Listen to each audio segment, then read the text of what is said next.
Continuando nossa aula então. Agora que a gente finalizou aqui a parte do JB 3.1, do Java EE6, do 3.0, então 3.1/3.1, do JB 6, né? JB do Java E, do Java E6/5, porque o 3.1 é do 6. Mas vimos aqui todo o funcionamento. Nós vamos dar uma olhada aqui na parte da configuração do próprio JBoss, que a gente tem algumas particularidades. Nós temos agora os interceptors, que são do JB ainda, os connectors e o próprio JBoss. Então eu vou abrir aqui os três. Pego os três, vou jogar aqui os três arquivos de configuração e vou mostrar para que cada um serve. Os connectors são para funcionar para os próprios interceptadores, né? Então você tem aqui toda a parte de interceptadores funcionando aqui também, né? Aí tem o específico para interceptadores, que são os tradicionais. Então tem os interceptadores passivos e os ativos. Você tem essa parte aqui que são os assíncronos com fábricas e tudo dentro do JBoss AOP, tá? Que é um framework criado pela JBoss para trabalhar com AOP dentro do JBoss em si, né? Então aqui tem a parte dos clusters, interceptors, para trabalhar quando trabalha assim em cluster, né?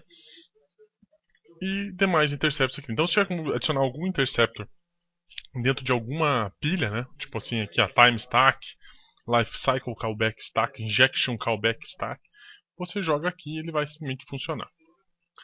Aí tem os JBoss beans, que são os beans normais do JBoss.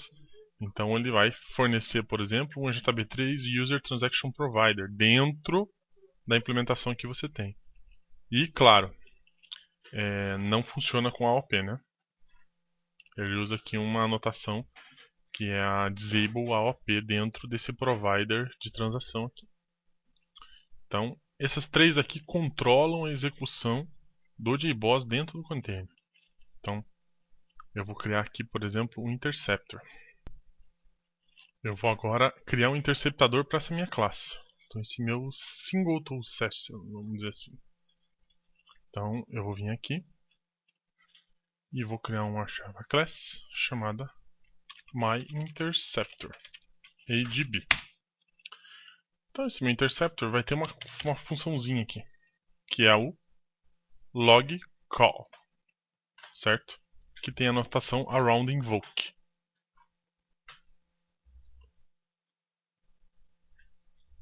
Dentro do JBoss, você não tem esse suporte a interceptors, conforme o JB3. Então você trabalha com outros tipos de interceptadores. Mais uma coisa que você não tem no JBoss padrão. Você não vai ter, porque pode ver aqui, ó. Eu vou abrir aqui. Os interceptors que ele tem aqui é feito com o JBoss AOP, não com o JBoss normal, não com a especificação padrão. Note que eu tenho aqui um monte de opções, mas não tem nada referente a interceptadores. Eu vou voltar aqui e vir no lib. O lib tem muita coisa aqui dentro, mas não tem interceptadores. Então o JB3 dele realmente não tem esse suporte e você teria que usar o JBoss AOP para poder fazer rodar, conforme aquele arquivo de interceptadores que a gente viu, né? Você pode ver aqui nas bibliotecas que você tem a parte a spec aqui, né, do 3.1 da API do JBoss. Se eu abrir, você vê que você não vai achar o round invoke. Então, mais uma coisa que você não tem por padrão na API do JBoss 6. Então, se está pensando em usar isso aí, esqueça. Mas você tem uma coisa legal aqui, do JB3 também ainda, que é, deixa eu fechar aqui e apagar esse carinha aqui, myInterceptor ADB, os métodos assíncronos. Dá um exemplo de funcionamento deles. Olha o meu ping. Quer ver? Vou abrir aqui o meu state session. O meu ping que dá um ponk. Vou fazer aqui um thread.sleep. Se que demorasse aqui 20 milissegundos, certo? Tá, aqui um statement try catch, blá blá blá blá blá, e vou fazer um deploy. Só para você ver. Deployzinho aqui, que vai te mostrar o que é um método assíncrono. Então todos os chamados, veja só, parou, né? Porque ele vai parar durante 20 segundos, que eu mandei ele parar durante 20 segundos. Que eu disse para ele parar, ó, 20 segundos e você para. Então, todos os métodos do JB são síncronos. Ou seja, você chama, ele processa e devolve uma resposta. Legal. Ó, pode ver, agora vai parar de volta, porque ele fez deploy de novo. Então, existe uma forma de você deixar esse método assíncrono. Como? Eu venho aqui, no método que eu quero. Vou colocar até aqui, escrever aqui, pong async. Async, certo? No meu ping aqui, ó, eu venho e coloco o asynchronous do EJB. Então, nesse exato momento, até eu vou dar um enter, ó. Deu um override aqui. Esse assíncronos vai permitir que isso aqui passe reto e ele continue processando. O método passe reto. Continua processando e no final ele devolve a resposta. No caso aqui, void, ele não vai precisar da resposta. Mas vamos ver como é que funciona. Deploy. Vamos ver. Ó, ele não para. Não parou. Funcionou belezinha.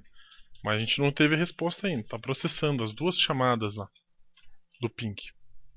Então vamos esperar aqui 20 segundinhos. Você vai ver que já liberou o container, já passou reto. E agora vamos esperar o resultado da mensagem que vai ser colocada em tela.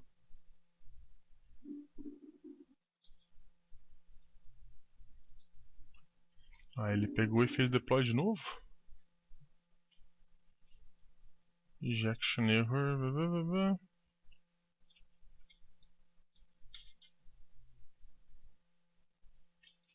Invoke post consult new created instance. Ah, sim. Sim, ah tá, achei aqui. Timerzinho. Que deu essa mensagem. Aqui, ó, beleza. Então ele chamou aqui, agora sim. Ele chamou o meu parte assíncrona. Eu podia muito bem vir colocar aqui o que agora? Um método async e uma interface chamada future de string. Então a interface future vai me dar uma resposta futura. Implement a method from supertype. Deixa eu ver aqui. Ah, sim, porque ele não é esse método. Tem que estar future também aqui. Beleza. Opa. Então no final tem uma interface que demonstra futuro pra gente. Então você executa e pode retornar aqui o futuro. Então eu teria aqui o que? A hora que terminasse, eu corro o system out e criaria aqui return new async result de string e seria aqui async test. Então o que eu poderia fazer? A hora que chamo o ping, eu volto para cá, a hora que eu chamo o ping ele para, stateless, é só o ping, que ele para aqui. Não, ele não vai parar, desculpe, vai ser aqui future de string, future result, certo? E esse futuro, resultado futuro, tem aqui, ó, is done, while, enquanto não terminar, vai fazer o quê? Mostrar waiting the result from async.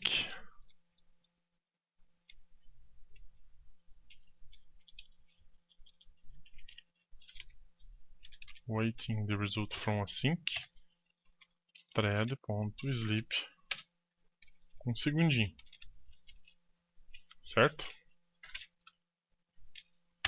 Try catch aqui bonitinho. E quando terminar a gente mostra. Se der assim que result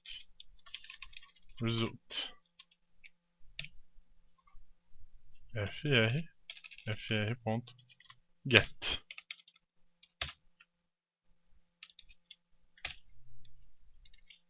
Um try catch aqui também.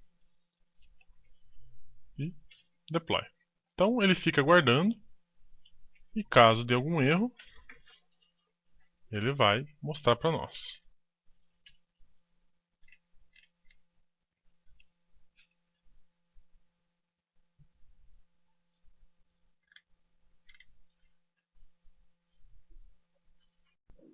Então vamos fazer um deployzinho aqui.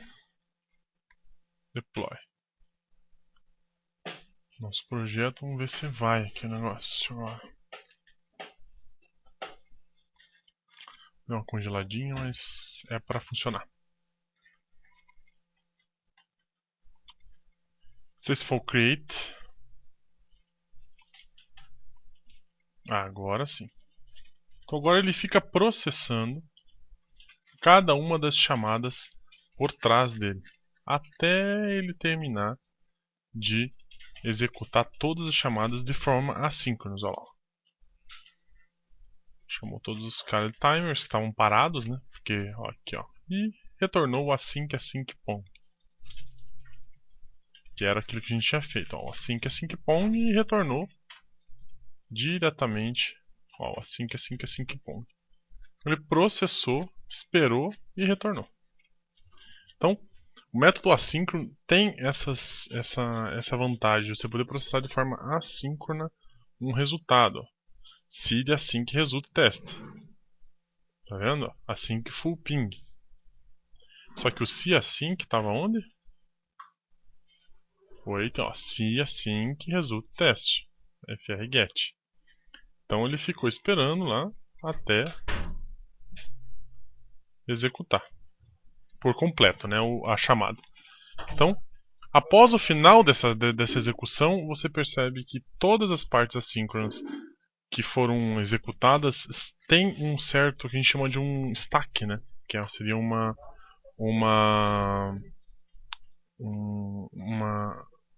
como se fosse uma caixinha que você vai pondo uma atrás da outra e elas vão executando de forma assíncrona. Essa caixinha tem um limite.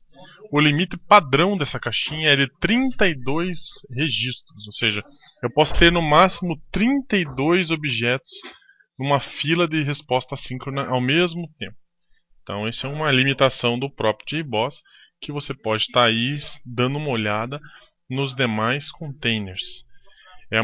Você não vai poder ter, por exemplo, uma chamada direta quando você tenha mais que esses 32. Então, quando chegar a 32 processamentos deles por fora, ela vai encerrar um desses processos e chamar de forma síncrona, não assíncrona. Até que ele para, até que tenha mais um negócio que uma fila liberada para ele colocar de volta dentro dessa sacola, vamos dizer assim, de objetos assíncronos. Bom, basicamente, na próxima aula a gente continua vendo aí mais coisinhas do JBoss. Obrigado, até a próxima.